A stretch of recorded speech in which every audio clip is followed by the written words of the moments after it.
মঙ্গলবার এরপর বুধবারেও একই ছবি শহীদ মিনারে। কলকাতার পাশাপাশি রাজ্যের বিভিন্ন প্রান্ত থেকে শহীদ মিনার চত্বরে এসে ধর্নায় বসেছেন চাকরিহারা শিক্ষকরা। তাদের কারুর বাড়ি পূর্ব মেদিনীপুরের নন্দীগ্রাম, কারুর বা আবার সুদূর উত্তরবঙ্গে।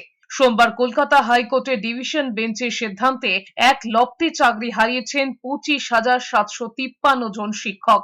এরপরই ধীরে ধীরে তারা আন্দোলনে সামিল হতে জমায়েত করছেন কলকাতার শহীদ মিনার চত্বরে। চাকরি বাঁচাতে হাইকোর্টের নির্দেশকে চ্যালেঞ্জ করে সুপ্রিম কোর্টে যাওয়ার প্রস্তুতি নিয়েছেন বলেও জানিয়েছেন চাকরিহারা শিক্ষকরা। নন্দীগ্রামের সংস্কৃতের শিক্ষিকা প্রিয়াঙ্কা চট্টোপাধ্যায় জানাচ্ছেন, চাকরিটা না থাকলে খুবই অসহায় হয়ে পড়বেন। পুরো পরিবারই তার উপর নির্ভরশীল। পাশাপাশি উত্তরবঙ্গ থেকে এসেছেন অনেকেই, তাদের মধ্যে অনেকের আবার ভোটেরও ডিউটি পড়েছে। তারা বুঝতেই পারছেন না যে তাদের চাকরিটা থাকবে কিনা, ফলে অনিশ্চয়তায় ভুগছেন চাকরিচ্যুত শিক্ষক শিক্ষিকারা। সোমবার কলকাতা হাইকোর্টের বিচারপতি দেবাংশু বসাক এবং বিচারপতি মোহাম্মদ সাব্বির রশিদের ডিভিশন বেঞ্চ 2016 এসএসসি সব নিয়োগ বাতিল করেছে।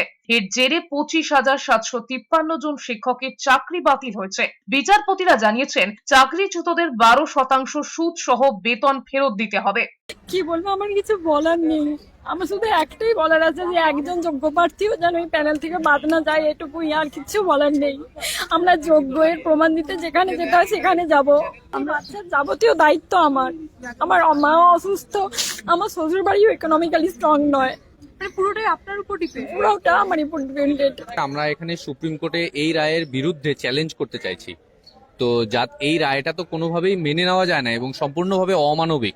ইন্ডিয়ান যে কনস্টিটিউশন, সেই কনস্টিটিউশনের অ্যাকর্ডিং টু দ্যাট কনস্টিটিউশন বলে যে 10 জন যদি অপরাধী হয়, একজন নিরপরাধীর জন্য 10 জন অপরাধীকেও সাজাটা মুকুব করা যায়। কিন্তু এক্ষেত্রে তো দেখা যাচ্ছে যে অপরাধী একজন, কিন্তু একজনের জন্য নিরপরাধী 10 জন সাজাপ্রাপ্ত হচ্ছে।